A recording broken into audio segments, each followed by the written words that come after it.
2-on-2 is back in the meta, and we're gonna show you why in today's video. Let's go. Yo guys, how's everyone doing? This is your guy Assassin Dave. Welcome back to Team 4 and Famous Family again. Today, we're gonna show you why 2-on-2 is back in the meta and why you should use it to start dominating your 5-man ranked. And we're gonna talk about the pros and cons of this strategy and why we're using it to win like 10-20 games in a row without fail. Now first, you might notice my setup is a little bit different. I'm in a different room. That's because my studio is under construction right now and it will be finishing in a few days. But before it's finished, ladies and gentlemen, we will be streaming and editing videos on a little laptop that is getting the job done. So if you want to witness the 15 to 20 win streaks, make sure to join us on our daily live stream with the link in description, and make sure to turn the notification bell to all notifications so you do not miss the buzz every time a live stream or a video goes live in the coolest, greatest, the baddest community in the world of Pokemon Unite. Now first, let's talk about why we're choosing the 2-on-2 meta again. The main reason for that is largely due to the Lucario abusing in the top rank. In fact, for all the competitive games we're playing, in our qualifier to Worlds, we are seeing 100%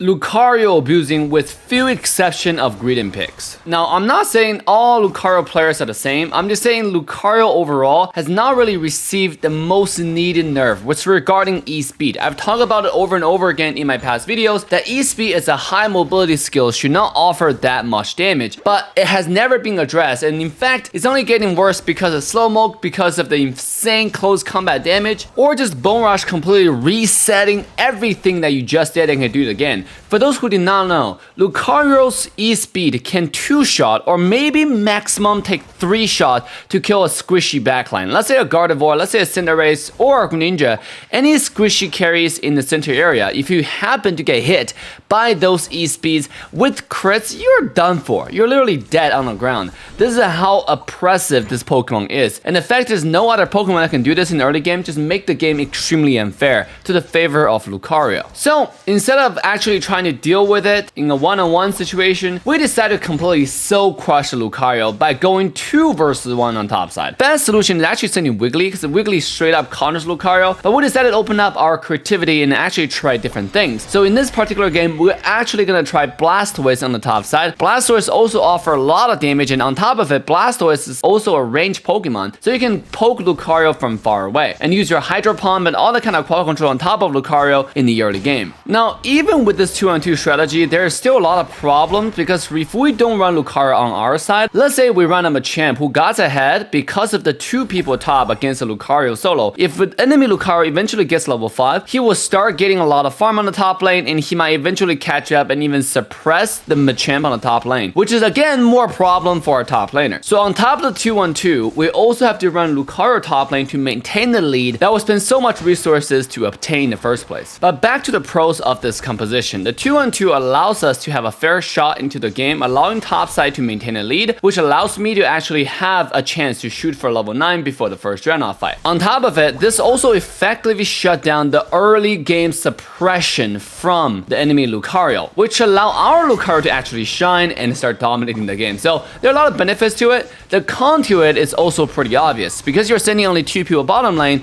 the enemy have 3 people bottom, so they might just so crush our bottom lane and get a lot of leads, score a lot of points, and just completely destroy our bottom side. That actually happened a few times yesterday, and we're trying to find a solution to address it. The best way to do so is just have our bottom lane play safe and do not contest anything. Just try to find farm anywhere you can. That's also another reason why we try to run 2 ranged Pokemon on the bottom side. You might notice our bottom lane is composed of Pikachu and Slowbro. That's just to give them the best chance of flipping every single Aldinos or flipping every single farm so they don't fall behind that much. But no matter, the bottom lane is still a very disadvantageous lane, and they have to play really safe. But sometimes if our bottom lane get lucky on the flips, they got all the Aldinos and stuff, we actually so crush our enemies so bad. Imagine sending 2 people going against 3 people, and they got all the farm that they are supposed to get, and on top of it, they'll also get some beasts, and by the time our jungler and his top lane go bottom lane, it's just gonna be so not fair for the enemy to play against. Burn Dread on spawn, burn Dread on spawn. I can zone. Burn it, just burn it.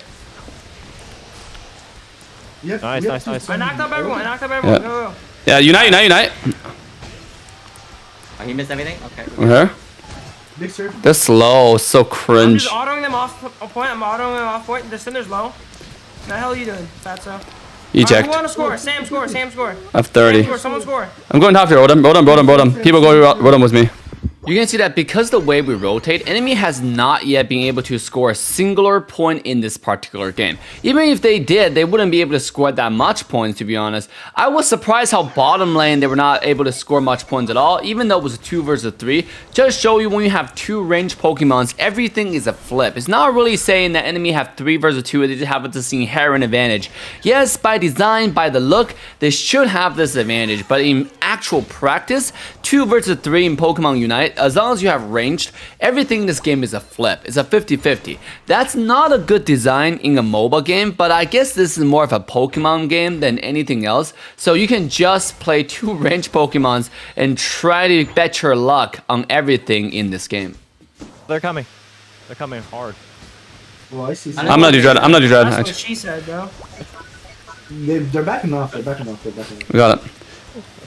I'll kill it. Top. I wouldn't say we're doing anything remotely close to the Japanese strategy. There are similarities in the sense where we put a special focus, or I would say emphasis, on looking at the score differences. Instead of looking at, okay, well, do we have to win this team fight? Do we have to play that team fight? No, we're mainly focusing on how much points we're ahead or behind. If you're ahead, instead of fighting for the Zapdos, what we're doing right here is called anti-flip strategy. Because I've mentioned before, body barrier as a design in this game is just not fair. This item overall just makes no sense, right? Give everybody a shield and stacks on top of it, which allows enemy, doesn't matter how behind they are, they can still come back in a 5-on-5 team fight if they stack their shield properly. I don't like this item. It doesn't make any mobile game like play systematic, because it doesn't matter how far ahead you are, like that doesn't really reward you for anything going forward. So instead of focusing on team fights, knowing the unbalanced body barrier exists, we decided to focus more on score, and that's exactly what you see in this particular game. All right. All right, we're ahead like 400 points, guys. They have no units. I'm gonna go home to heal. Go to center. The center. Yeah, they're hitting it. They're hitting it. Just get points to score again if you guys want. Like 70%. Yeah, I see it. I see it. Yeah, they're actually doing it super slow, guys. I'm coming in. Yeah, ult still. Come to me. I have ult for Lucario. Don't hit Zap. Do not hit Zap. I'm not hitting them. I'm just hitting them. Lucario's 1 AP. Watch out, come back. Alright, nice. Get him. Oh, look out. I got him. Look at that accuracy of that surf, bro. Burn it. Yeah, I'm gonna do that. Okay, we're burning. I'll secure. Burn it. I'll secure. I killed Cinderace. There you go. Got it. I'll secure, baby. Don't worry. So, crushing games. Smash like for the game, guys. And if you want to become a member, you can also become a member right now. Oh my god, they got bro. This is 0? How's that? criminal. 0 points. The negative team now. Now, we won too many games last night, so I'm not going to show every single one of them, but here's another example of us doing 2-on-2 against the top laner, and this time being the Greedent. You can see the Greedent get absolutely 0 farm on the top side with the help of Blastoise on our team, so he was level 4 for the longest time. I call this soul crushing game because we do end up crushing enemy's soul, where they just get completely destroyed mentally, and they just don't want to play the game anymore. So you can see right here, after we destroyed top, we decided to rotate to bottom lane after we cleared the jungle, and there was a little bit of hiccup on the bottom side because enemy, again, bottom lane is going to be quite strong thanks to the fact that they do have 3 people on the bottom side, we only have 2. But with this strategy, if your top lane rotates properly to the first Dreadnought and he end up having enough lead because all the resources will allocate to top side with the 2-on-2 strategy,